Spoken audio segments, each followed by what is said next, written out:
a good day to you all out there in my racehorse land. Nick Hines, the Sarge, reporting for duty, and what an exciting show we have for you today. Welcome to the Watch Party Live here, brought to you by My Racehorse. Of course, this is, I would say, the most anticipated debut of all of the runners that we've had with My Racehorse, American Heiress, making that debut at 3 years of age, $675,000 yearling purchase. At last, she's arrived to center stage. We're just 22 minutes away from post time. Call it 21. American Heiress first post here at 8-5 on the board. Want to welcome in our West Coast racing manager, Joe Moran. And Joe, of course, there at Santa Anita, and we've been intently awaiting the debut here for American Heiress. Joe, good day, sir.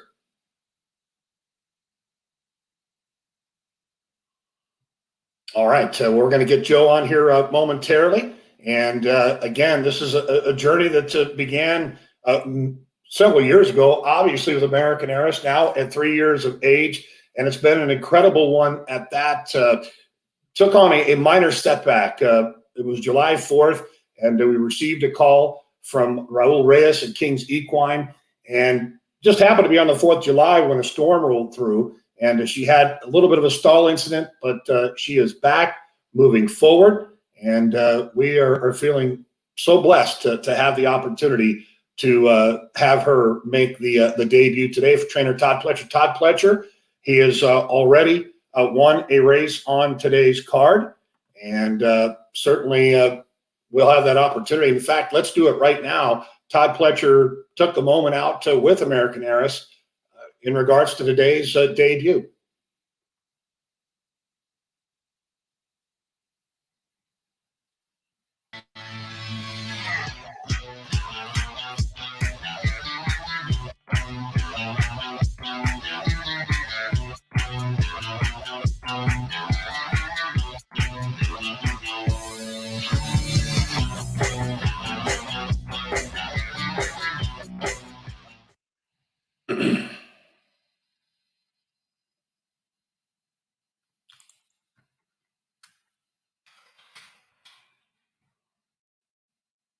All right, so that a big shout out to Sal Bump, by the way.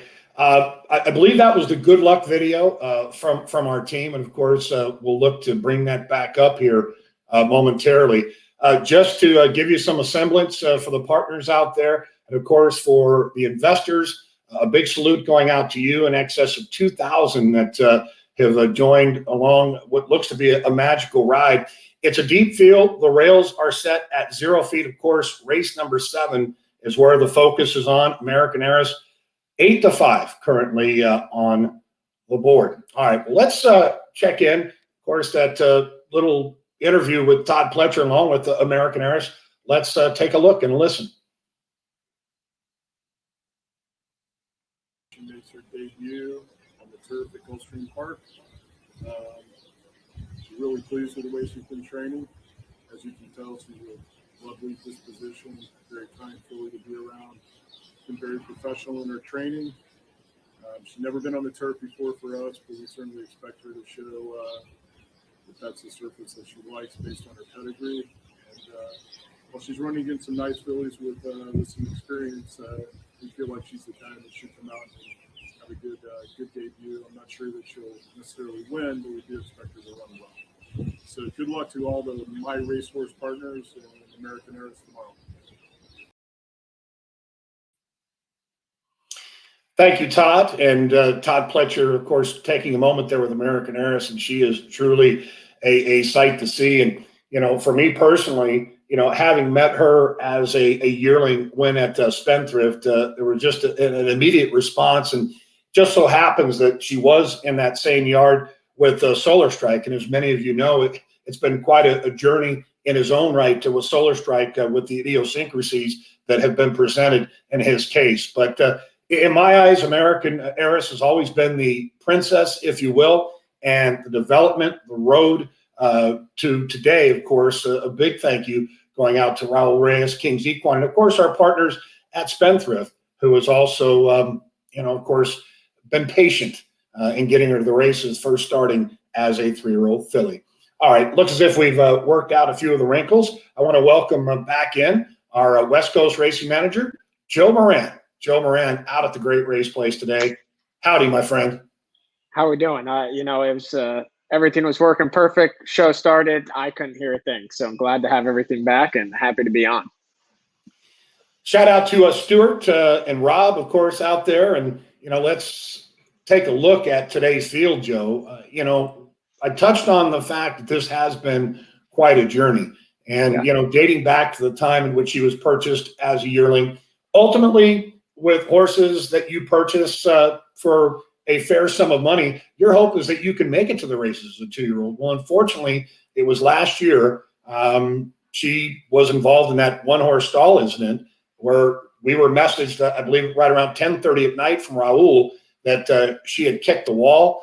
And essentially it was nothing too intrusive. She had just sheared the hide essentially off of a hind leg, but it caused to reason that, that was likely the reason that she didn't make to the races as a 2-year-old, which in the grand scheme of things could be a positive. Would you agree?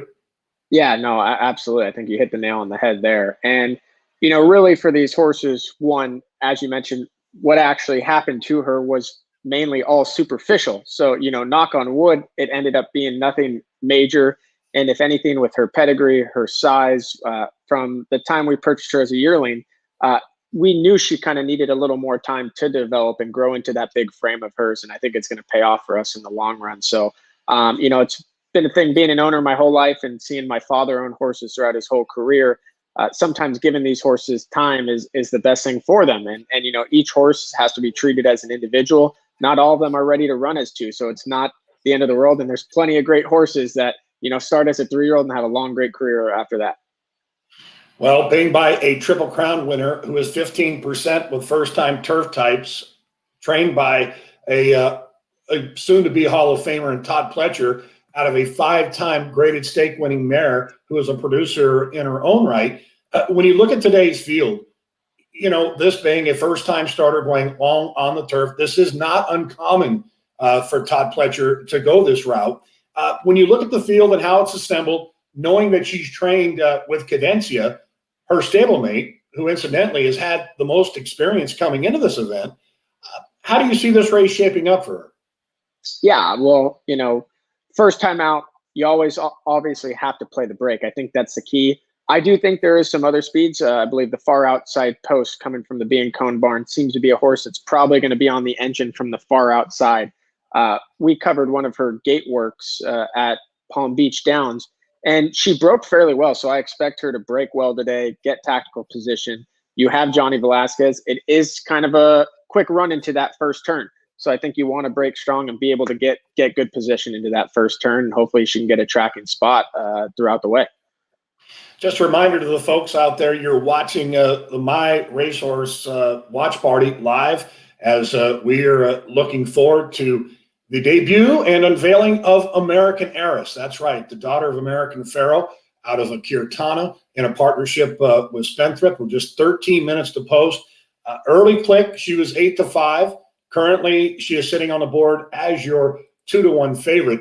Joe, when you talk about the journey, and of course you've been involved in the sales process, not only via My Racehorse, but of course in your own right, being a son of a man that has invested dearly in the game, not only bred, but to purchase its sales, the anticipation with a first-time starter, the expectation, and what goes through the mind, say, for example, as an owner. And of course, a big shout out to John Maloney and the partners that have teamed in and the shareholders.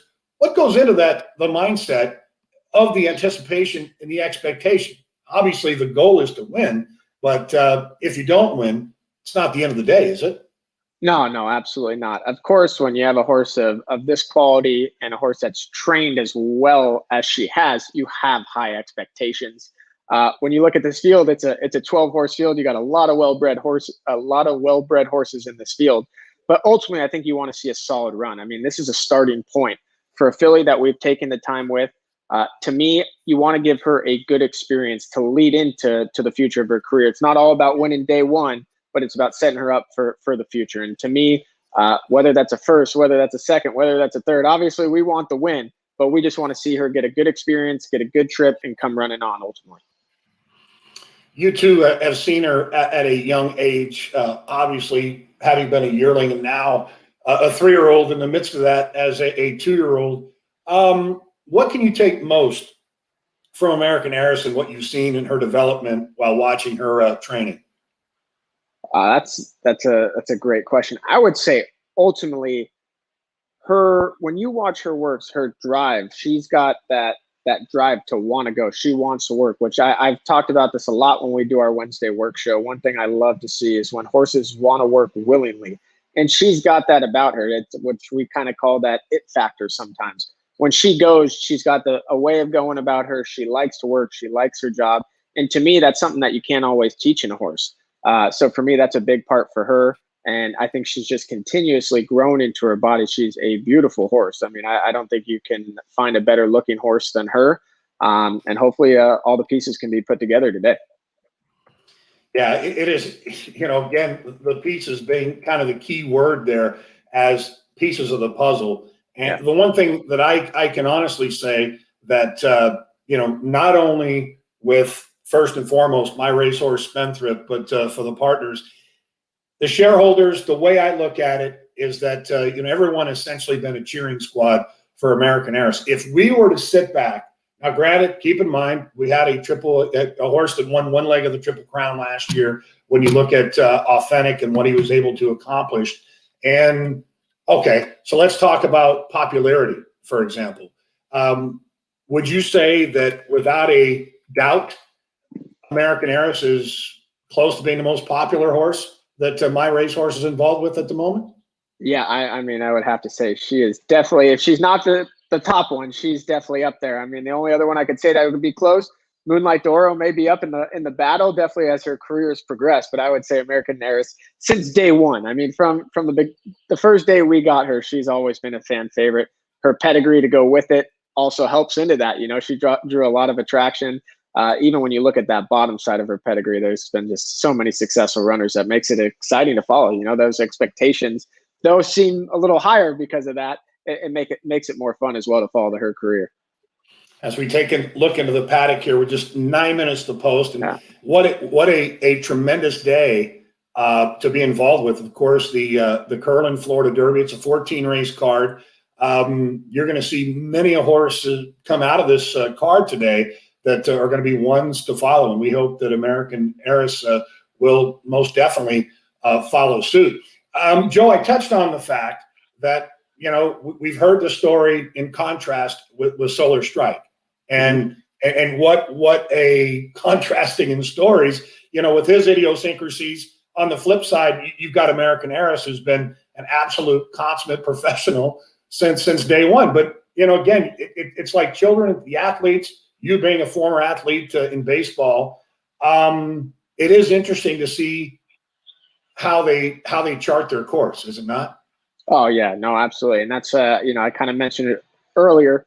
Each horse is an individual, and it's really comes down to each trainer's got to treat each horse as an individual, and that's where you see those successful trainers. A guy like Todd Pletcher, I mean, his success is truly because the time and the attention to detail he takes into all these horses that he has, and it's important. And if you don't mind me touching on one thing, just watching American Heiress on the screen, I mean, for a first-time starter, she is by American Pharoah, who has that calm demeanor and laid-back personality that you see passed down in his progeny. But I don't think she could have been handling herself any easier in the paddock. I mean, she was just walking around like it was no big deal. And to see that for a first-time starter, you like to see that. That's for sure. Absolutely. All right. We've got a TVG preview. Let's throw, and we'll come back and talk more about American Heiress, the unveiling here on our watch party.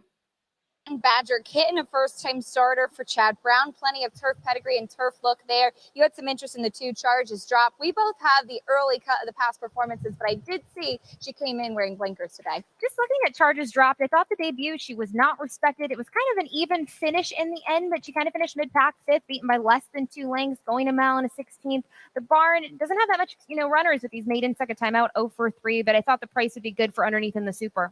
Always like a good price in here. A big competitive field as there she is. Charges drop. They took those blinkers off, so just to keep her settled ahead of time. But the favorite 9-2 first-time starter American Heiress. As post grade will continue with the 3 community adjusted. 7th race and middle pick 4 coming up next.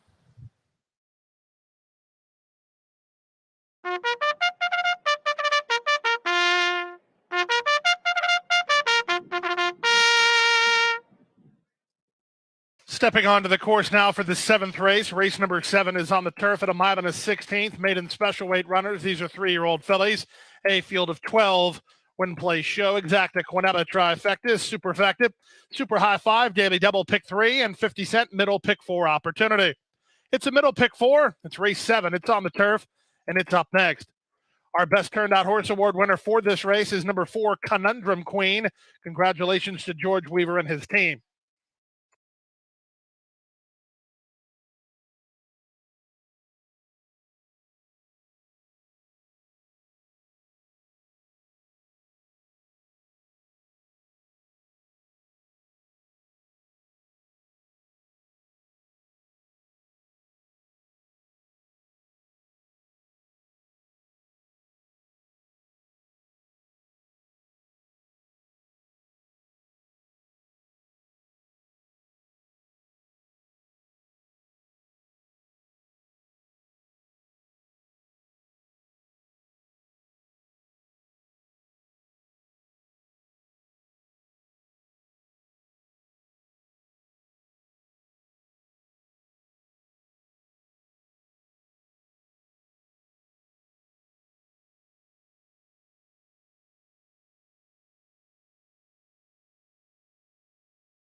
The price is floated up to 4-1 at the moment. You had an opportunity to watch the warm-up. What were your thoughts on the primary contenders in this spot? Can you repeat this? Sorry, I mean, I didn't catch the beginning part. If you don't mind repeating that for me. Yeah, so we're looking on the board currently. American Heiress is 4-1. Out of the middle pick 4, pull over $250,000 on the turf in 1 minute. What are your final thoughts on the primary contenders? Your stablemate, who brings in the most experience, is currently 2-1, but before 4-1 for me, just based on the shape of the board. Boy, she seems like a horse that I need to make a wager on, at least a win place bet. Yeah, no, absolutely. And I love seeing this, you know, especially you'll see it a lot of times, but Todd Pletcher, Big Barnes, Bob Baffert, where that second horse gets a little, a little under the radar. And because that other horse has the experience, which makes sense, the experience usually is a major factor. But a lot of times when I see a horse that has 5 starts and has run a lot of similar races, I'm looking for that new face. So I think at 9-2, 4-1, 5-1, whatever it ends up going off at the gate, I definitely think it's worth a few bucks here. Say you're playing a couple of exactas with American Heiress, which at that price I would highly advise. Give me 2 horses that we can include with her. Yeah, I'm going to go to the 2. Lemon Drop Kid, second time out. I think that horse will improve. And I'll give it's now post time. All right, but ladies and gentlemen, best of luck to all of you out there, the shareholders, the fans. The moment we've been waiting for, the unveiling of American Heiress. Let's send it out to the voice of Gulfstream, announcer Pete Aiello with the call. You're watching My Racehorse live, a watch party here on a Saturday. Good luck. Good luck.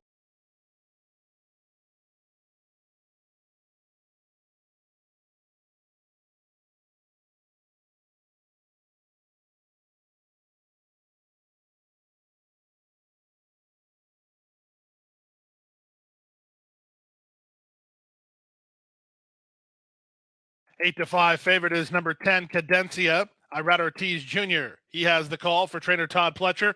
Todd has 2 in here. The other one is American Heiress. She's a co-second choice right now at 5-1.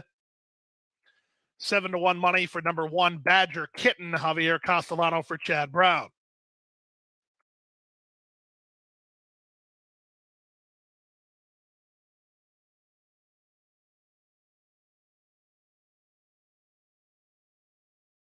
Into the gate goes My Desdemona.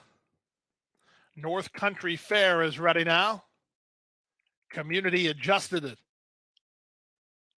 American Heiress.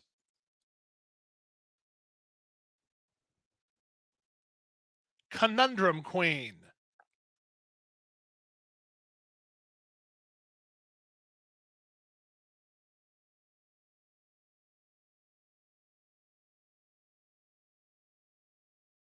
No Ordinary Time and Cadencia.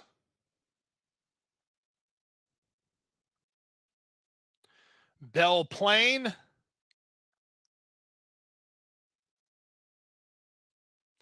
Draw on the outside, Kind Ways and Unshakable You will complete the line. Unshakable You. Going up. And in. All set. And they're off. Clean and level beginning. Toward the inside, Charges Dropped was away quickly, splitting horses Conundrum Queen. Moving up on the far outside is Unshakable You. American Heiress into the top flight. These 4 are quickest. Splitting horses in My Desdemona. Then it's a length and a half to No Ordinary Time, racing outside of Community Adjusted. Badger Kitten is along the rail, followed by Kind Ways. Race favorite Cadencia finds herself near the back of the field. In fact, there's only one behind her, and that's Belle Plaine. 23-2 for the opening quarter. Unshakable You shakes free to lead by 3. Charges Dropped is there second. On the outside, American Heiress is now third. My Desdemona is an early 4th. On from 5th, that's No Ordinary Time with Conundrum Queen. Pink colors down toward the inside. They're followed by Badger Kitten, who's in between horses, and Kind Ways is 3 wide. Community Adjusted nearest the inside. Then Cadencia ahead of North Country Fair, and the trailer is Belle Plaine. 47-3 for the opening half mile. Unshakable You continues unopposed on the front end. She leads by 2 into the far turn from Charges Dropped in second. My Desdemona third. Racing from fourth, an American Heiress. Then at the fence goes Conundrum Queen, followed by No Ordinary Time. Badger Kitten held up in traffic while trying to launch a bid. Community Adjusted is next. This favorite Cadencia has to circle 4 or 5 wide, better than 9 lengths behind after 3 quarters. And 111-1 may turn for home. Unshakable You spins in with a 2-length head start. From the outside, Charges drop down the center. Cadencia shaking free. Conundrum Queen with No Ordinary Time. Here comes Cadencia on the outside. Cadencia surging at the leader. No Ordinary Time between. No Ordinary Time. Cadencia. No Ordinary Time. No Ordinary Time for the money. Close then for second. North Country Fair or Cadencia in 142 flat.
Well, not the effort that we had anticipated nor expected, but as you know, Joe, and as we've come to find with first-time starters, it's the old box of chocolates. What's your first take in watching the race? We were hoping that she was in a really good spot, but in the end, what's your first take based on the effort? Well, a first-time starter going a mile and 16th, I always will say, improvement will come second time out. But like you said, she was sitting in a perfect spot. For a minute there, I said, all right, it's game time today. You started seeing Johnny V kind of niggle along a little bit, and I was waiting for her to respond, never quite saw the response. In the end, he just brought her home safely.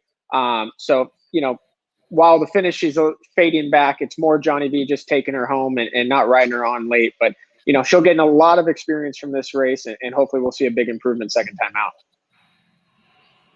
Yeah, certainly. And I think at the end of the day, when you look at how the race ended up being, No Ordinary Time, who won, this was her 4th career start. She was a $600,000 Keeneland September yearling, and the Cadencia came in with the most experience, this being her 6th start. So if you're going to use that as part of the equation, experience evidently paying dividends. I thought the shape of the race looked okay. I mean, when you consider the fact that No Ordinary Time had rallied from off the pace, but clearly you could see right at about the 3/8 marker that, she was kind of hinting at the fact that, she was looking for that second or third win and just simply didn't have it in the end. Well, unfortunately, we didn't get the victory today, and we would have hoped that her placing would have been that much better. But as my professor once told me in school, when things didn't work out in my first test of the year, son, you may have lost the battle, but you haven't lost the war. And for American Heiress, the key here is she comes back in good order. We'll look for those post-race reflections from trainer Todd Pletcher and, of course, Johnny V. Big shout-out to the partners who have tuned in today for the watch party on this Saturday. We appreciate you. And, of course, stay in faith. American Heiress, she will rise off of this debut run. And hopefully it'll give her the experience needed to ascend, as I expect her to. Joe, big thank you to you for the work. Of course, you putting in the hard time. Enjoy the rest of your day out there at the Great Race Place. I'm jealous, your location over my location. But to the investors and the fans, this salute goes out to you. Of course, behind the scenes, Adam McGrath, Hannah Bloom, your hard work does not go unnoticed. Enjoy the rest of your day. Thanks for tuning into the watch party here on Saturday. Until next time, we'll see you in the winner's circle.